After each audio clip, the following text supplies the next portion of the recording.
My name is Brian Muthas, and I'm a third-year PhD student here at the LBJ School, and it is a great pleasure to introduce our two speakers this afternoon. To my left is Shahed Amanullah, who is an award-winning journalist. He is the editor-in-chief of altmuslim.com, which is an online news magazine. It covers things relating to Islam in the West. And he was named recently by Islamica magazine as one of the top 10 Muslim visionaries and has been recognized on a number of occasions by George Washington University as well. To my right is Josh Treviño, who is a partner at Rogue Strategic Services, which is an Austin-based political and communications firm. And he has previously served as the communications director for the U.S. Senate campaign of Assemblyman Chuck DeVore. He was a Republican California State Assemblyman. I could go on about both of their backgrounds, but I think it's more interesting to us to hear them engage in a conversation about Cordoba House and the issues that flow from it and that surround it. So, Shahed, would you like to begin? Sure. And just so, this isn't going to be a kind of a typical debate kind of format. If you came expecting theatrics, you're not going to get any. And I think one of the points that Josh and I are going to try to make is that you can have some pretty strong opinions about this and be civil and be respectful and be, recognizing of each other's legitimacy, which I'm sure is a tenet that's respected and held here at the LBJ School. So just to give you a little bit of background on where I'm coming from, I have been working on this issue pretty much since it became an issue in the media, which is admittedly a difficult environment to work in. It's a very, as I'm sure you all know, it's very polarized, it's very intense. There's a lot of heated rhetoric, but the reality is obviously more nuanced and complicated than that, and that's something I hope that Josh and I will shed a little bit of light on, because nothing's ever black and white, right? And so we'll hopefully get to that. So in terms of the center in New York,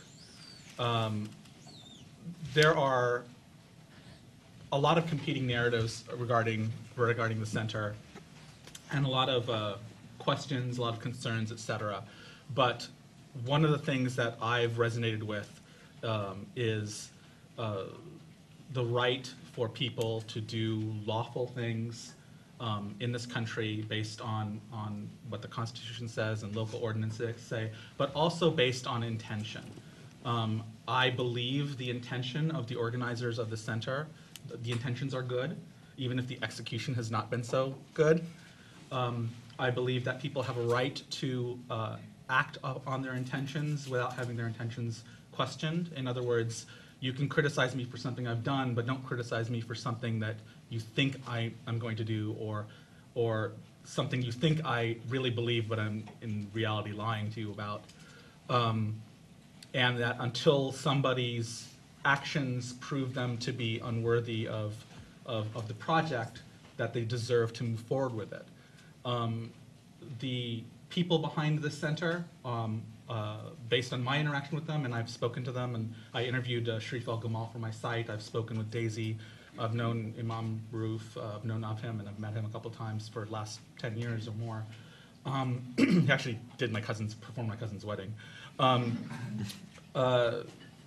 I believe their intentions to be honorable. I believe that the idea of such a center is an honorable idea. I've always been a proponent of by Muslims for everybody as a way to show that Muslims have a role in the society that is a contributory role. And I also believe that the way to protect a right is to assert it even in the face of public opposition and discomfort. Not that I take that discomfort lightly. I think that the polls, about 70% of people opposing it are sobering, and I don't think they should be dismissed. I don't think they should be taken lightly. I do think, and as part of my counsel with the organizers of this center, that they need to make it a primary task to win those people over through their actions. But you know, regardless of whatever personal critique I might have about the execution of such an idea, I will not compromise on the right of citizens of this country to exercise that right whenever, however they see fit. So that's my brief introduction. Josh? All right. Well, let me start by thanking the LBJ School and really thanking Father Brian and Shahed for putting this on, and Yasmin, wherever you are here in the audience, there you are, for inviting me. Very much appreciated. I've lived in Austin for 3 weeks, and of course, when you move someplace, it's always important to find a contentious issue and take the opposite side of your neighbors. I actually agree with I'd say probably 80% of what Shahed said here, and I think it's important to unpack what is and isn't at stake in the Park 51 debate. When you look at the polling numbers that Shahed brought up, it's true that when you consistently through the summer, and I think the most recent poll was, I think it was CBS, I could be wrong about that, but there was CBS, and then there was another poll that was, I believe, Time Magazine or Newsweek that polled specifically New Yorkers, but pretty much whatever slice of the American public you take, you do get 60 to 70% of Americans opposed to Park 51. But there's a corollary to that, and I think it's important to note, is that you also get similar numbers, again, between 60 and 70%, sometimes higher, that also affirm the right of people to exercise religious freedoms in the U.S. And it's very important to note that. One of the talking points, and not from Shahed specifically, who I think I've really appreciated and enjoyed engaging him on this issue for far longer than either of us would like, I think, at this point. You can follow our debates on Twitter. We have yeah, Twitter's tremendously constructive. But it is important to note that America is, and I want to put this out there for a reason, not because I think Shahed has specifically contended otherwise, but because others have. And by the way, most of the people contending otherwise are not American Muslims. It's mostly folks from the American left and otherwise. America's a good country. It is.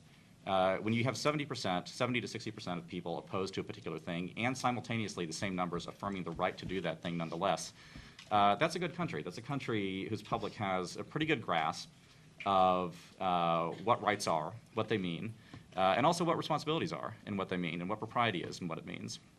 To put it in perspective, the proportion of Americans who believe that Park 51 doesn't have the right to do what it wants with private property is roughly equivalent to the number of Americans who believe Barack Obama was born in Kenya. This is what I would characterize as a fringe view, and I do want to put that into perspective. I think it's very important to do that. That being said, let me get to the 20% I think where Shahed and I differ. I don't think that Park 51 is an especially noble goal, and we'll talk about this as we kind of unpack the narrative of it. I think Park 51 has at its core a desire for cash on the part of the developer, Sharif El-Gamal. And I think it has, on the other part of it, a desire for fame and respect among his elite crowd on the part of Imam Rauf and his wife, Daisy Khan. It's pretty clear when you go back and you look at the public genesis of the Park 51 debate, what you had was Gamal purchasing with 7 other people, I believe. Is that right, Shahed? Mm-hmm. 7 other purchasers, purchasing a property or purchasing an interest in a property, because there's a 99-year lease on part of it that needs to be resolved at some point, which is not a point of controversy, by the way. But he purchased the property, hooked up with the imam and with Daisy Khan. And the narrative that they tried to construct in order to get the requisite funding in, which still doesn't exist, by the way, is that they would play upon the fact that it was a building that was hit by some of the debris from one of the aircraft on September 11, 2001. And that it would be essentially, and this isn't, I want to put this in air quotes, I guess, a ground zero mosque. Now, what does that mean?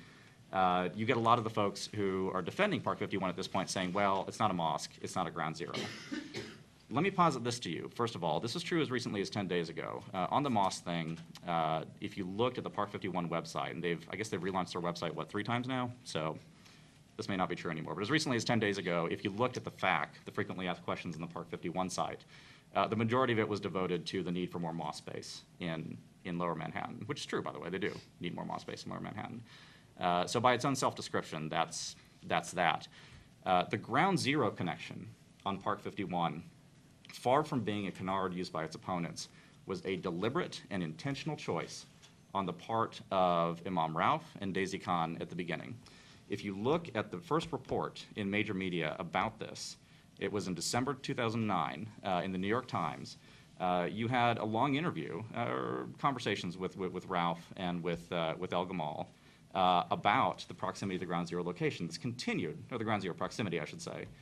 This continued as recently as June, when Daisy Khan told, I believe it was Sally Quinn at the Washington Post, that the location was a result of divine intervention, her phrase, and that again this proximity was fraught with meaning and was purposeful on the part of the project organizers.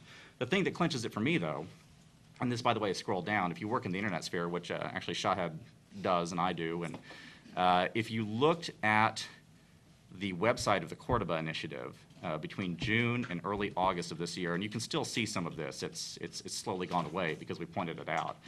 And by the way, let me interject here. Park 51 has had one of the worst new media operations of any ever in history. It's no debate there. Yeah, right. It's been a disaster. They've almost gotten it's Baghdad Bob quality. It's terrible. But if you looked at the meta tags on the Cordoba Initiative's website, it was seeded with the phrase Ground Zero. Seeded with it. This is deliberate. When you look at their public statements, when you look at what they tried to do between December 2009 and June 2010 in their messaging to the media, and then when you look at what they did on the back end of their own websites, the connection with Ground Zero is deliberate. And so that's the core of, I think, the case against Park 51. It's not a question of rights, although there are people who dispute the rights, and those people should be rejected because it is literally un-American. But Park 51 is a failed real estate investment. That's what it is, and we shouldn't.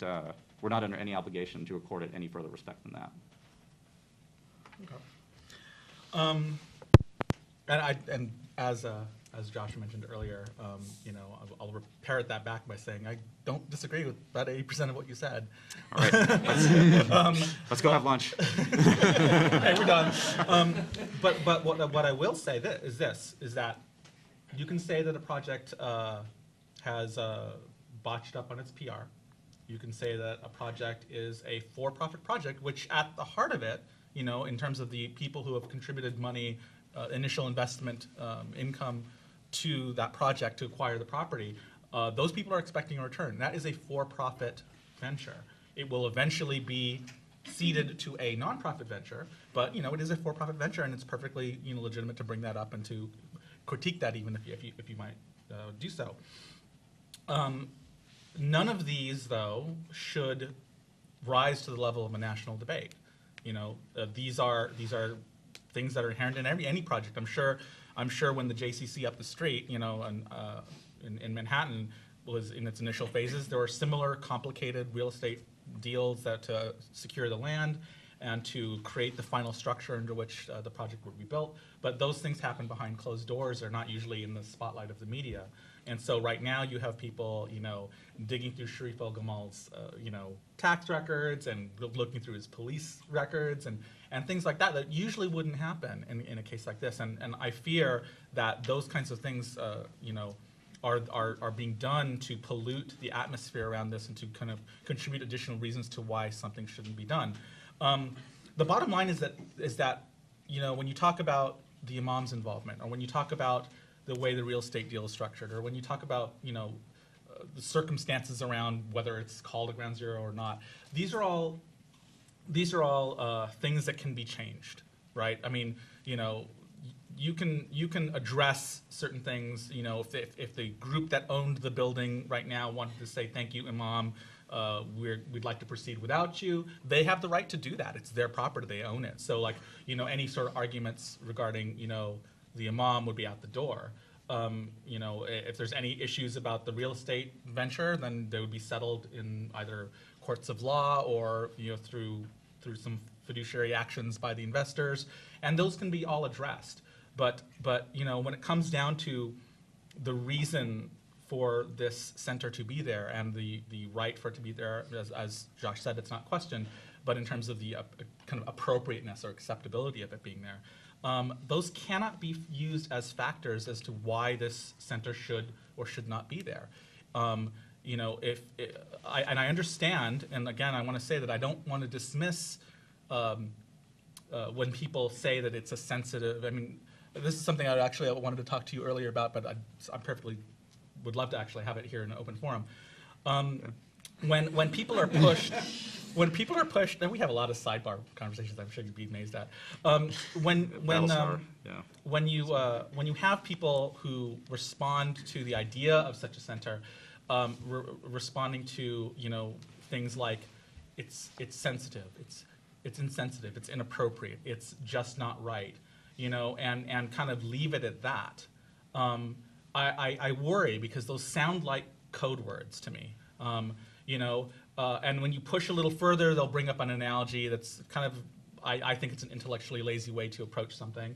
Well, imagine it's like this. It's like the Catholics' Auschwitz, or it's like Pearl Harbor, or it's like this. And I'm really getting tired of that.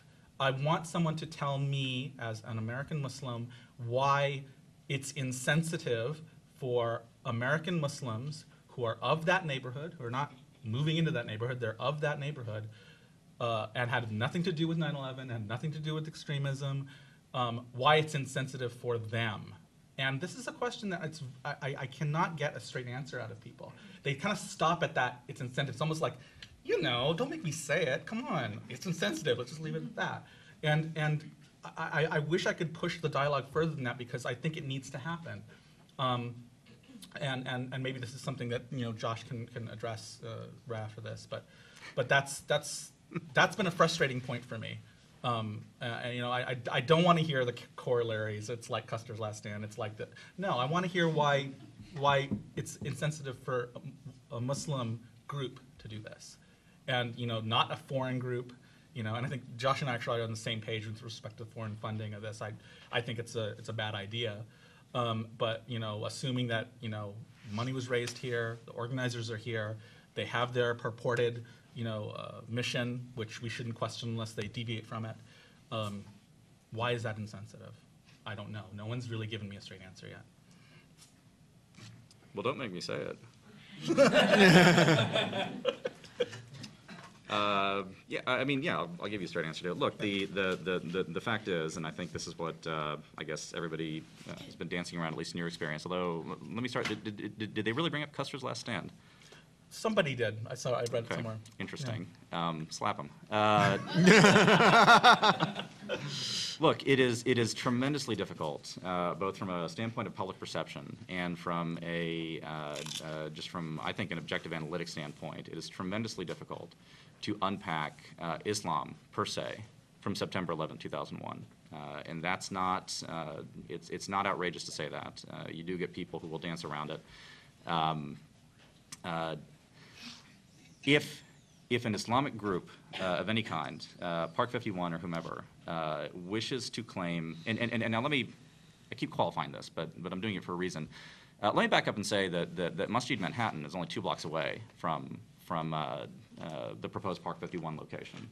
It's a mosque, it's active, it's been around for, 20 years, 30 years? 30 years, at least. Long time. Nobody's protesting it. Why is this?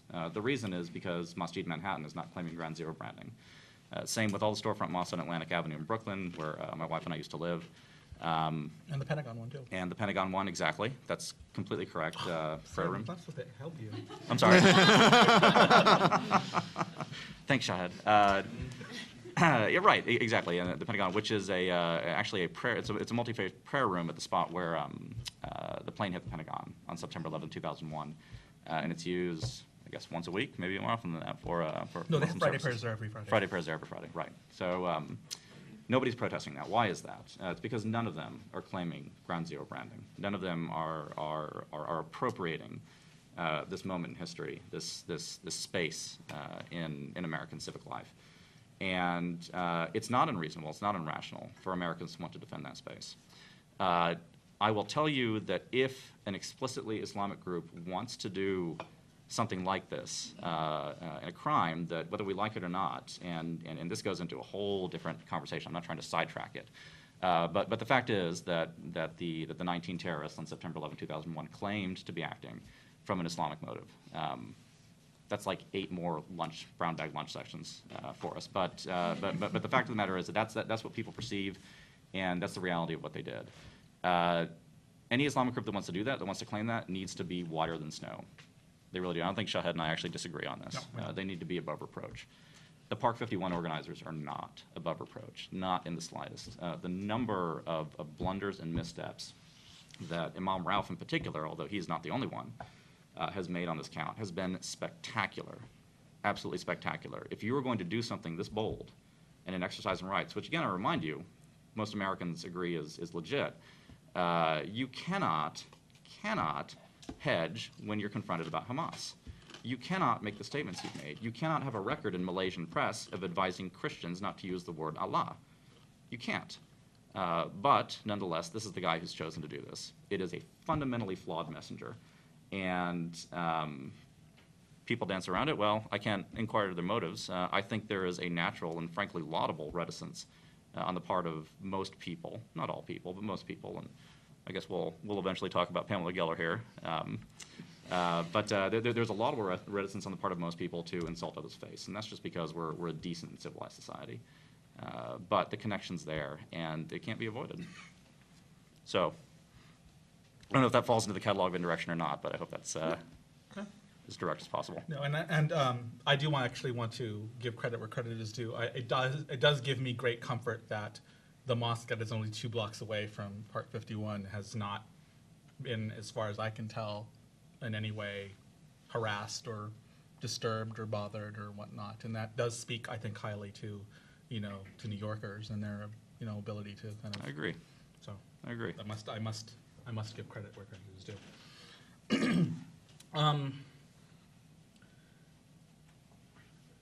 If I had to do it over in terms of the PR around the center, and there's so much I would redo. Imagine for a second if, and one of the suggestions I actually had thrown out there to the organizers is like Park51. It sounds like a condo complex. Call it the Mohammed Salman Hamdani Memorial Community Center. And for those of you who don't know who Mohammed Salman Hamdani was, he was an EMT that rushed into the towers of Pakistani descent on 9/11. His body was not found for about 6 months, during which time they thought he was one of the terrorists. When they found him with his EMT bags by his side. He had rushed in there to do what he could to save people. He was given a very public eulogy by Mayor Giuliani and honored as a 9/11 hero.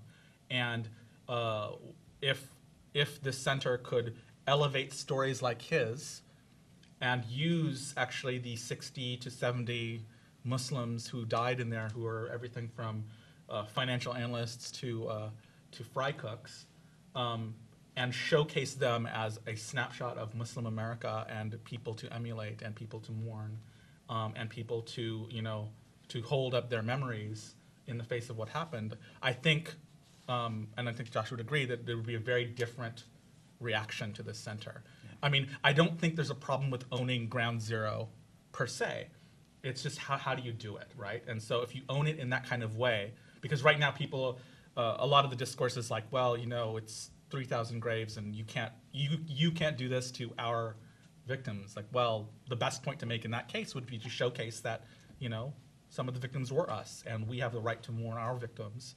And even I had a 30-minute debate with Pamela Geller on BBC, and even she conceded that point. There are many things that we could have done, or that could have been done, to make this more palatable in a PR sense. I completely grant you that, including replacing the new media team. But I just have to push back and say that any kind of rights struggle this country has had has not been accompanied by good PR advisors and things like that. They were messy, they were complicated. But when you look back 30, 40 years, back to struggles that have happened in the past, the wisdom of that comes out, and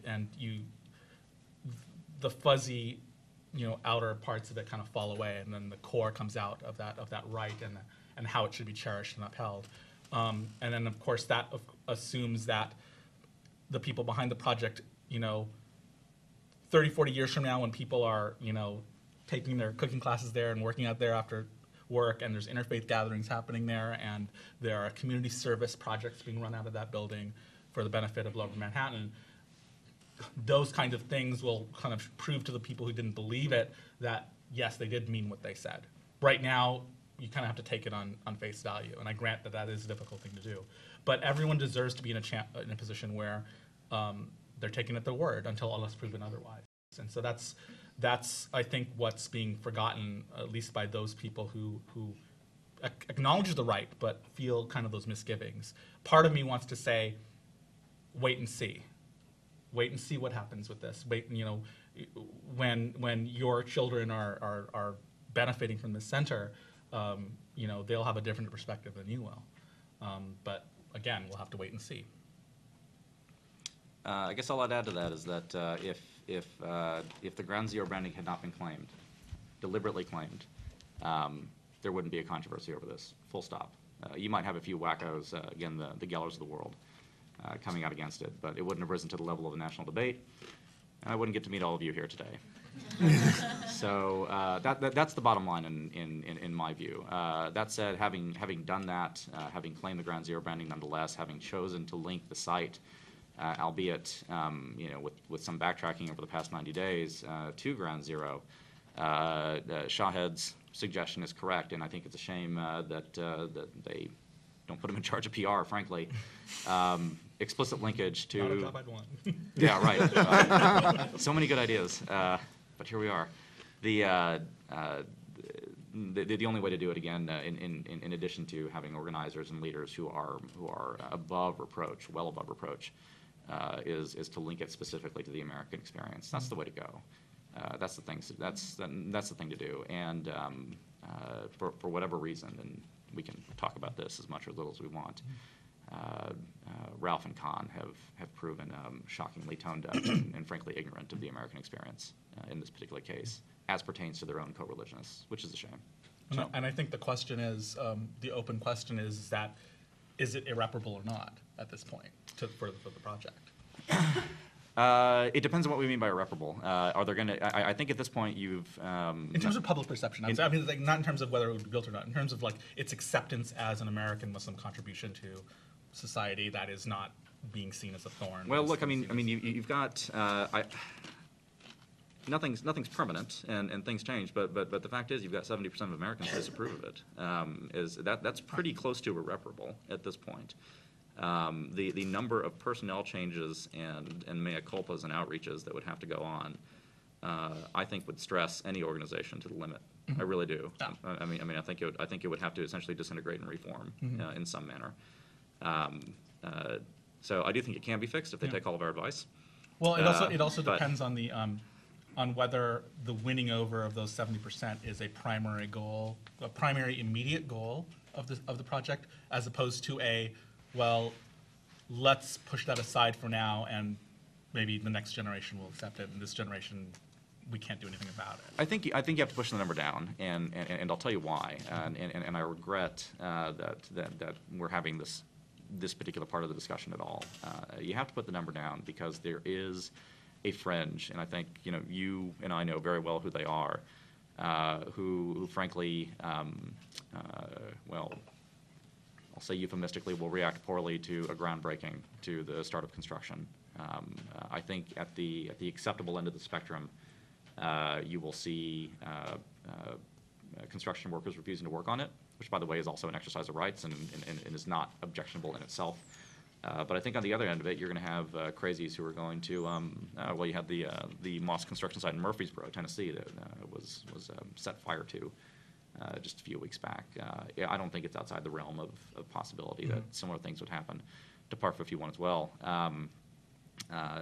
So in that light, yeah, I do think it's necessary to push back. I mean, I don't know if there's a magic number of public approval that you get down to where the risk doesn't accrue, but it's a hell of a situation they've created for themselves. I don't know if they can dig themselves out. I think it's interesting, the parallel between the idea that if you proceed with this, bad things may happen. The parallel between that and something that Imam Rauf said that I strongly disagreed was a horrible strategy to do, which is basically say, but if you don't build this, bad things may happen overseas. Because it really kind of puts those people in control of the... It's a blackmail, and I appreciate that. And I'm not saying don't do it because of that. I'm just saying from the perspective of Park51 in this thought experiment. I mean, I think the parallel is quite interesting between those two lines of, because you're basically... That's reasonable, yeah. So, anyway, I don't know how you feel, but like I think I'd love to hear. Yeah, let's open a Q&A.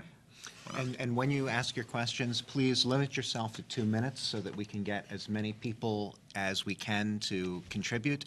And also, please make sure that you're actually asking a question. Give it to you first, why not? If it wasn't an election year, do you think this would be such a big deal? Like, the media has obviously picked this up and made it a whipping boy for an election year. Well, like... I don't think that's obvious at all, actually. I mean, I think it's the election year dynamic plays into it, and you've had, but look, look at the first New York congressional district, for example.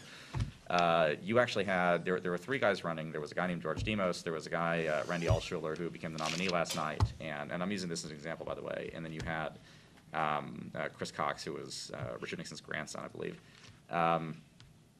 Demos ran on this constantly. It was basically his only campaign theme, and he lost last night. I mean, Altshuler won. Now, in the gubernatorial race in New York, you had Palladino versus Lazio, and Palladino won. I mean, he made it an issue. But that being said, I think that's reactive to the media environment. I can't imagine, I mean, I guess the question is, not even a decade after the event, when isn't September 11, 2001 an emotional hot-button issue? I mean, I think this generation has to pass away seriously before it goes away. I mean, I think you're talking like 2060, 2007, where people are like, oh, Ground Zero, yeah, I've been to the park. Not yet. Not yet. I think there's I think if something like this happened like in, say, 2005 or in another time period, I think you would have had a degree of the same kind of reaction. I think what is more attributable to the election season is the part of it that metastasized outside of New York. I think that very much is playing into electoral turmoil, economic malaise. You know, we've seen it happen in this country's history before. But I think when New York per se, I think you would have still had, you know, which is why it's so important. Any project like this coming out of the gate, you've got to choose every word carefully. You've got to win people over, you know, from the get-go, because I think once you lose them on it, it's hard to win them back, because especially when everything's theory, it's just plans on blueprints. It's not reality yet. So I think in New York, it still would have been an issue. I think elsewhere, I don't think it would have been as much of an issue. If I can interject there real quick, though, I don't really agree with that. I think you know, this is a local New York issue only from the standpoint of strict land use planning and zoning, and that's it. The separation that has continually been drawn by multiple parties in the media between New York opinion versus national opinion is spurious. September 11, 2001 was not Osama bin Laden's attack on Lower Manhattan. It was intended as a strike at the United States, and it was rightly taken as such, and the United States responded. You know, we did not send the NYPD SWAT team to Afghanistan. We sent the United States Army. Rightly so. This is a national concern. It is intrinsically national, and and I'll have to disagree with you, Shahed, on this. Yeah. I don't think there's any situation in which that would change. I'm using as a parallel. I would use as a parallel to that the intense debate and discussion over the rebuilding at Ground Zero in general. How really that has been very New York based. There's not been sort of national discussions on the Ground Zero Memorial or the delay in construction or the design of the Freedom Tower. That all really happened locally, and that's, I guess, the way I was positioning this is that it could have been that kind of local debate, you know, had it happened at another time. I think it's playing into the fear of Islam, which is a general national issue, but it could very well have remained contained, I still think. So we'll agree. We'll just agree to disagree. One more point about questions. Please wait until the mobile microphone makes it to you before asking your questions so that it is recorded on the video. Monica, I believe you have a question, and you're conveniently located right by the microphone. Perfect.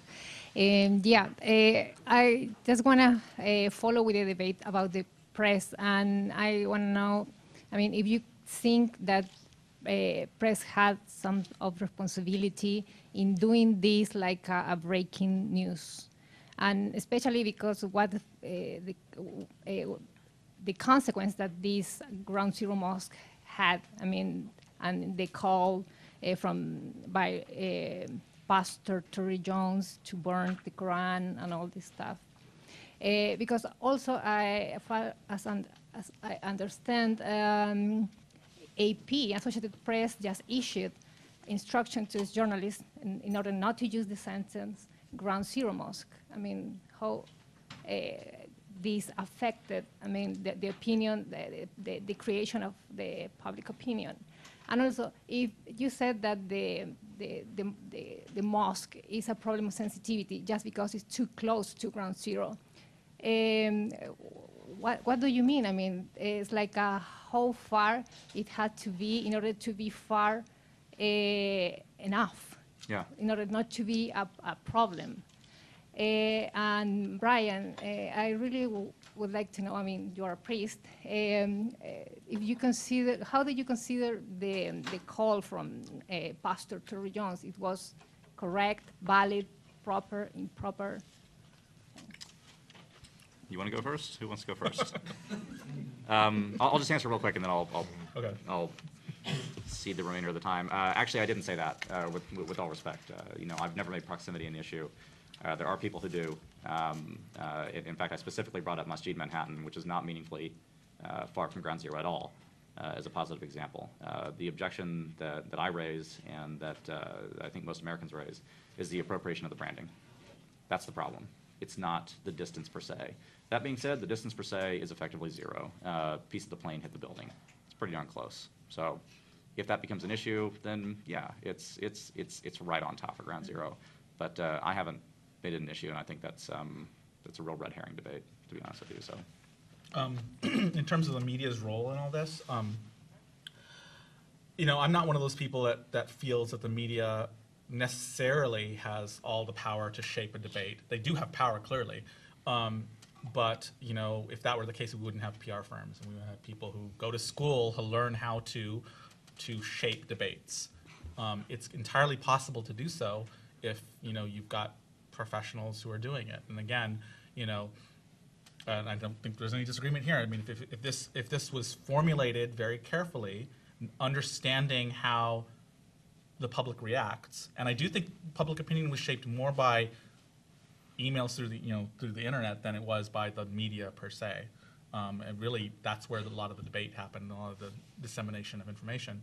But if this was formed in such a way that took that possible reaction in mind in the foundational documents of this project, I don't think we would have had that issue. And I think the media response could have been controlled to some degree, but whatever, that's water under the bridge. It's kind of happened. I think, yeah, I don't really have anything to add. well, to expand on your point, and I agree with Shahed that I don't think the media created this narrative. The media is I'm going to speak in defense of the media here, which is against every instinct.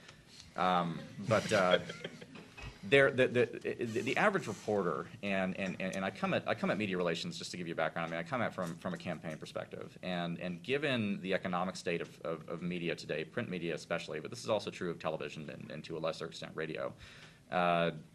Journalists are some of the most overworked people on earth. I mean, it's just how it is. The age of the subject matter expert in journalism is long gone.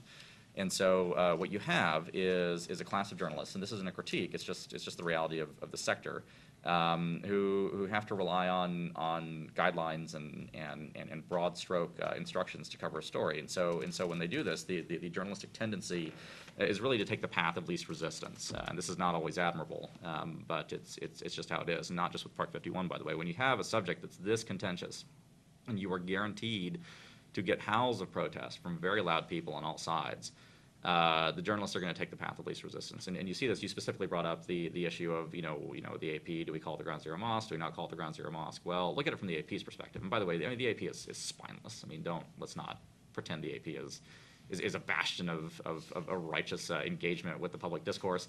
But you know, from the AP's perspective, if they call it the Ground Zero Mosque, which is shorthand that the vast majority of Americans use, then they're going to get hammered from Park 51 proponents who says, well, it's not a mosque, it's not a Ground Zero, so that's trouble they don't need.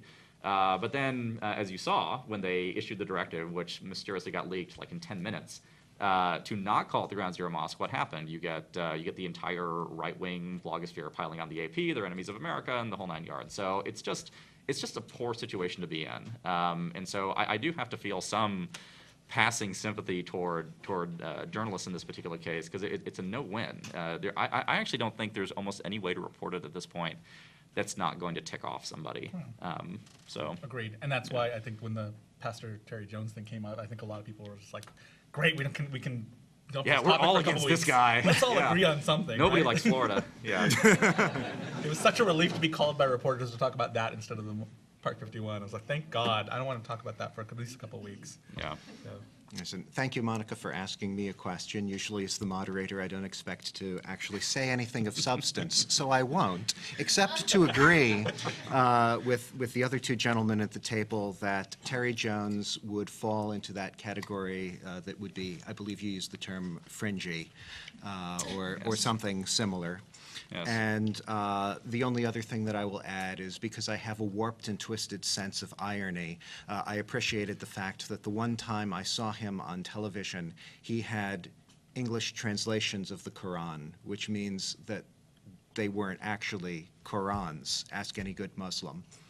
And so even if he had succeeded in holding a book burning, he would have failed in burning the Quran, which entertains me to no end. And also gives us an indication of the amount of information that he was working from that led to his decision. Now, before we cast stones at Terry Jones, though, I do have to admit that I have actually deleted the Quran from my Kindle on at least one occasion. So just to make space. So, sorry about that. I burned it to a CD.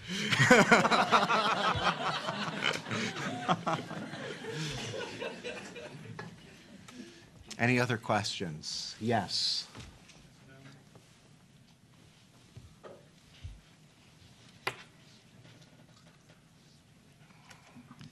So I was really interested in what you said about if you're going to claim 9/11 as a Muslim organization, you have to be beyond reproach, sort of, you have to be Snow White. I'm wondering, is there such a group out there, or is there any scenario where you could imagine that happening? And two, is it important, you know, people have been arguing that this is a big part of us getting over 9/11 in a way and accepting that, you know, getting over our fear of Islam, as you say. Is this something that needs to happen? Does there need to be a group that claims it like this? So I'd like to hear both of your opinions on that. Who do you want to hear from first? Okay. All right, go ahead. Now I'm speaking purely from a PR perspective at this point, because I'm not trying to imply that there's a group of Muslims that are, you know, somehow tainted, and there's a group that are kind of pure. I do think it comes down to the ability to engage with the American public. And I think there are people in our community who are predominantly, but not always, older, immigrant, and not, I would say, culturally American, versus the majority of American Muslims, which are born here, are culturally American, that know how to speak the language of other Americans. And so I don't think it's an issue of Snow White with respect to hidden, you know, skeletons you have in your closet, but in terms of the way you are perceived. And so when I think Imam Rauf means well, and I think his intentions are good, but because he can't speak the kind of language, and I use that in quotes, of Americans, at least with respect to the media, he's misinterpreted, he's questioned in ways that I think an American-born and raised Muslim would not be. I mean, I've said it before, I think there's a very good reason why the first Muslim American members of Congress are African American, because they are culturally American and can engage with other Americans in ways that I think immigrants cannot. And so, you know, if this project, just out of theory, was conceived of and run by American-born and raised Muslims, I think there would be a very different branding. I think there would be very different engagement with the media and the public, and I think it would have not become what it is today. Yeah, as is probably at this point boringly the case, I agree with most of what Shahed has said here. In direct answer to your question, you know, it's not for me, and it's not for those of us who aren't Muslim to grade or put forth what's acceptable in an intra-Islamic context. You know, we do as Americans, all of us of every faith, have a direct and compelling interest in Ground Zero. I want to speak to one thing that you said in terms of our getting over September 11, 2001. And maybe you can clarify this for me, because I'm not sure what that means, to be honest with you. September 11, 2001 was not a one-off. I mean, it was a one-off in the sense that you know, it's not likely that skyscrapers are going to come down every decade in the United States, and you know, God willing, it never happens again. But the historical, the historical, societal, theological factors that all went in to September 11, 2001 were there long before. And they're still with us today. They're still issues that we contend with right now. September 11, 2001 was not a discrete one-off narrative. It wasn't a one-shot. It was part of an ongoing, however you want to interpret it, clash with modernity, clash of civilizations. You know, there's multiple interpretations on it, and you know, I'll give you mine, but it's kind of irrelevant to the debate. 9/11 isn't something we need to get over. 9/11 is something we need to face like adults and contend with.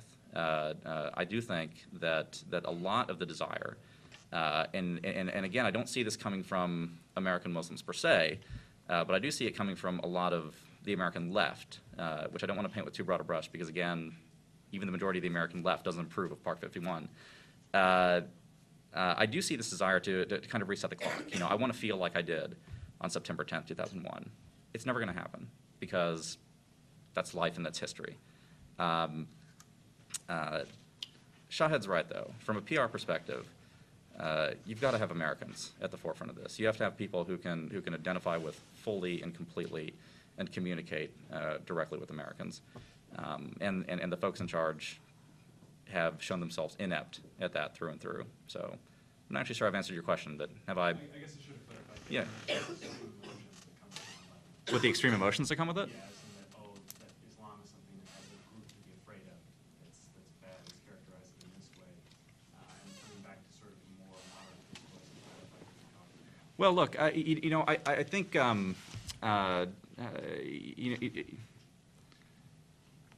know, I have to, I'm trying to figure out how to phrase this. You're right to perceive the need for that. I mean, it can't be at this level of hysteric pitch forever. But frankly, I don't think it was at a level of hysteric pitch for that long. To be totally honest with you, I mean, it was you know, you had the shock of 9/11. Within the week, you had the President of the United States proclaiming Islam to be a religion of peace, and then the subsequent decade happened. So, and I'm not defending the policies of the subsequent decade, but you know, frankly, I think given what happened, we as a country reacted fairly well to it. To be honest with you, I mean that kind of massacre on the streets doesn't happen much. That said, you know, God help us if we ever reach a point where the slaughter of thousands of our fellow citizens doesn't arouse strong emotions. God help us if that happens. We've lost something when we reach that point, and it's not good. I think I saw a hand to my right hand. Was it Ellie? Yes. Could someone bring the microphone over here, please? Talk loud until it gets there. I'd just like to ask Josh to clarify your position, if you would. You started out by citing the 70% of Americans who disapprove of this, and yet you said as a redeeming virtue of Americans that if you ask most Americans will admit that legally people should have the right to express their religion. You seem quite Constitutionally, yeah. Constitutionally and legally. Indeed. And well, I'll let you answer the rest of this. And you identify yourself with that position, I believe. And to me, there's a lot intellectual inconsistency there by saying, and maybe even some cognitive dissonance. Please. So how do you really how are these two positions consistent, that you believe that people should have the legal right to do something, and yet you don't really think that they should do that? I don't see how that's cognitive dissonance at all. That's liberty as conceived in the American fashion. We are not called upon to personally approve of every action taken by our fellow citizens, but democracy, as we've practiced for the past 2+ centuries, has enjoined us and commanded us to accept that people have the right to do things that we dislike. This is part of everyday life. I assume, you've got your political opinions, be they what they are, and it doesn't matter, I'm just saying for purposes of illustration, there are people with differing political opinions. I presume that you concede the right to hold differing political opinions than you, but you don't agree with them, do you? That's it. That's not cognitive dissonance. That's democracy. That's a free society. Agreed, but I would not take my opinions to putting them into action to say that anybody should not do what they're legally allowed to do, which seems to be what you're saying. Have you ever voted, sir? Occasionally, yes. Well, then you have. Yeah, you've expressed your preferences for specific actions in the public square without contradicting your belief in the right of people to advocate those actions or even to perform them. I mean, it's America. I'm just not sure where the cognitive dissonance comes in. I mean, this happens all the time. This is how we live in an open society. This is liberal society.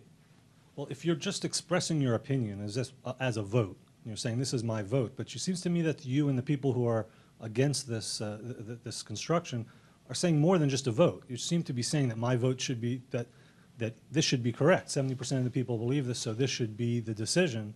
Is that not what you're saying? Yeah, people tend to want the things that they believe enacted in the public square. But if you're trying to tease out a contradiction between that and a belief in rights in a free society, show me. Well, you're arguing for something. The project is proceeding, in fact. I mean, despite the fact that 60 to 70% of Americans disapprove of it, it's continuing on in accordance with the law and with rights as set forth by the Constitution. This is not a contradiction. This is a working free society. Are there other questions? Yes, sir.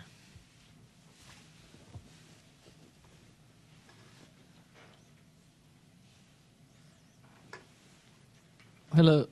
Just want to address Brian, is it, or Josh? He's Brian. Oh, I'm Josh. Sorry. Josh. Shahed.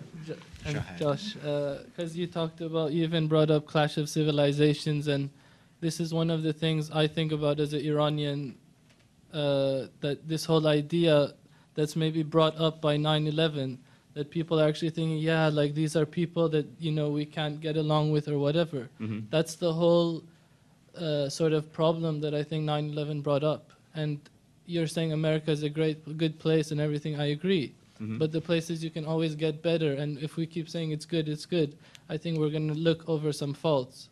And when you said that, yes, there's these people are appropriating ground zero, and Mm-hmm. Shahed said, these people are you guys. They are Americans. There were Muslims killed in this attack. And the tragedy of 9/11 is not separating Al-Qaeda from Islam. And by building this, even if it is a mosque, I think there's, there shouldn't be an issue, is this a mosque or is this a whatever? Even if it is a mosque, the point is it's to show people that Islam is compatible with American values, and the point that there is no such clash. And that is what I think America should deal with in the wake of 9/11. And I agree with you, it's a long process, but it's a process we have to tackle head on. Thank you. A lot in there. First of all, with regard to the Clash of Civilizations, I brought that up as an illustrative example. I wasn't intending to proceed down that path. I was, and perhaps I was unclear. I shouldn't have. But I was offering that as one framework in which people look at that. Look, you're Iranian, you say. One of the most moving, frankly, from my perspective, foreign shows of solidarity with the United States after 9/11 came in Iran, when you had young Iranians go to, where did they go? To the Swiss Embassy, U.S. interest section? I think it was a Swiss. I think it was the U.S. interest section of the Swiss Embassy, and laid flowers and candles there. Genuinely moving stuff. So I mean, I take your point. It's not quite that way. That said, we shouldn't paper over the very real and legitimate differences in values and and mores that we encounter around the world, not just in Islamic societies, but everywhere else too. So, all that said, Park 51, and tell me if I'm misinterpreting you. You say Park 51 is us. I got to be honest with you. Imam Rauf he lives mostly in Malaysia. He is an American citizen. But I would expect and hope that anybody claiming Ground Zero branding, claiming to affiliate themselves, and frankly their for-profit venture with September 11, 2001, would have shown a bit more engagement with America in general, and they haven't. So, I think that speaks for itself in terms of their relationship to the rest of the United States. And have I misinterpreted you all? I don't want to speak for you. No, I don't. So I don't think you have. It's just the point of like bringing up Imam Rauf or whatever. My point is more on the ground level. Mm-hmm. I want the public opinion when you have 70% against this. Right. Is this all against Imam Rauf? If that's that, I can respect that. But if it's against the actual theoretical aspect of building like a mosque with Ground Zero, what did you call it? Branding. Yeah, it's against the branding is what it is. I mean, if that's against the brand, I have a problem with that. If it's against Imam Rauf and what he says and how he doesn't engage, okay. But if it's against the principle of building a mosque on Ground Zero territory, Sure. that's what I have a problem with, and I think that's what we need to do. And let me step in here. Yeah. I don't think that's necessarily the case, and the case in point is that Park 51 has been actually, at this point, it is not a community center. At this point, it is only a mosque. And it has been there for a year. Every Friday, they have Jummah prayer. Yep. Every Friday, 500 people, like clockwork. And that's all that takes place there. It has been a mosque for a year, well before this controversy happened, and nobody cared. So I don't, and I think the Masjid Manhattan is also illustrative of this. I don't think people necessarily care that there's a mosque there. I think, and this is why I'm an optimist, by the way, about this project. I think the problem is not in the substance. I think the problem is in the perception. And to the extent that we as Muslims or the organizers of this center need to do a better job of bridging that communication gap. If it's just a communication gap, then that's actually a great position to be in. I mean, if nobody's, generally people are agreeing with the right, and generally people don't have a problem with the mosque, and generally, I don't know. I see it as a really good thing. It's just that you can still have all that and still have some disconnect between the people who support this and the people who don't. But I think at this point, it's simply in terms of, attitude. It's in terms of positioning. It's in terms of communication, and that's something we can work on. So this is one of the reasons why I think it's actually possible to move forward. I don't think we've gone past the point of no return. We may. I don't think we're far from it, but it gives me faith in the idea that Americans acknowledge, even opponents of this acknowledge that Muslims have a place here, belong here, that mosques are institutions to be protected and respected, and I think the overwhelming, almost unanimous attitude towards the Quran burning speaks to that. That was definitely, I took that as a sign that, wow, I do belong. I think I saw one last hand. Was it Sarah's? No. Well, congratulations. You get the last question. Okay. Agreeing with a lot of your criticisms on both sides with the general PR handling of the way that this situation has been handled, I sort of feel like one of the things that might have been overlooked in this debate is sort of how truly American of a gesture it would be to build a mosque or a community center in this area as sort of a showing of the religious tolerance and the multiculturalism. That's something that is really quite unique to countries like America. And sort of how do you compare that with the general, so there's the negative feeling about the mosque being built, but isn't the mosque being built in itself a showing of American solidarity in terms of American values of religious tolerance and a great signal towards the rest of the world that our principles come first in general? To whom? What stage are we performing on? Who's the audience? Well, on the world stage, so there's like sort of, I guess, a perception of the United States, especially in the Middle East, that we are.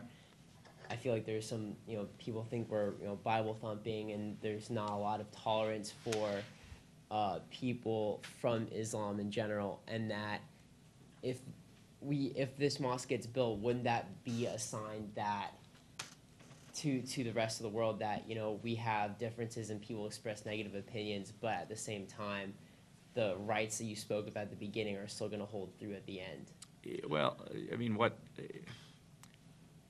first of all, the exercise of and this is the point that Shahed has made, and I agree with many times, the exercise of rights, just as it's not contingent upon majority opinion in the United States, it's also not contingent upon the opinions and perceptions of non-Americans. The Park51 debate is an intra-American debate, and I will tell you based on personal experience, then I'll be quiet and let you talk. The allowing this mosque to be built, which by the way it is being allowed to be built, by the by, isn't meaningfully going to change perception in the Middle East or anywhere else of the United States. It's simply not. Short term, 6 months maybe. It doesn't address any root causes of any discontent against America. So Yeah, and this is the unfortunate part. I'll just let me go back to the Quran burning thing, right? I mean, within America, I saw pretty much every American besides the pastor himself, and even people in his own church didn't necessarily agree with him, affirm our right as Muslims to have our holy books respected. I mean, even as they acknowledge that he may have a right to burn whatever copies he owns, and that to me as an American Muslim was a really amazing, powerful thing. Overseas, that played out very differently. People didn't see that story, and so it's really hard to, as a Muslim who goes overseas and talks to people about what it's like to be an American Muslim, it's hard to communicate to them how actually good we have it as American Muslims. They see a completely different picture. I don't think that this is going to meaningfully change that. On that point, I'll definitely agree. Because the overriding stories, of the rest of our lives is something that every country in the world should emulate with respect to how they treat their religious minorities. But that. I was telling Josh earlier, as a supporter of this center, and as a supporter of the right to build a center, actually more so a supporter of the right than necessarily the center itself, I take the opinion of an American opponent far more seriously than I take a supporter overseas. This is an intra-American discussion, intra-American debate. And frankly, if someone overseas doesn't think it's a good idea or thinks it's a good idea, it's really none of their business, in my opinion. And again, it's coming from my identity as an American Muslim. This is the only country I have any sort of loyalty to per se, and that's a message that needs to get out there more. And while there's affinity and affinity with my co-religionists around the world, at the end of the day, this is my home, these are my people, Americans are my people, and at some point people butt out.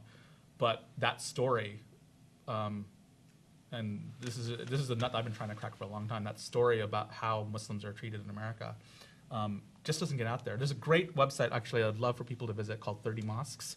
2 friends of mine traveled the country during Ramadan and visited 30 different mosques in 30 different states, and through that got a snapshot of what it meant to be Muslim in America.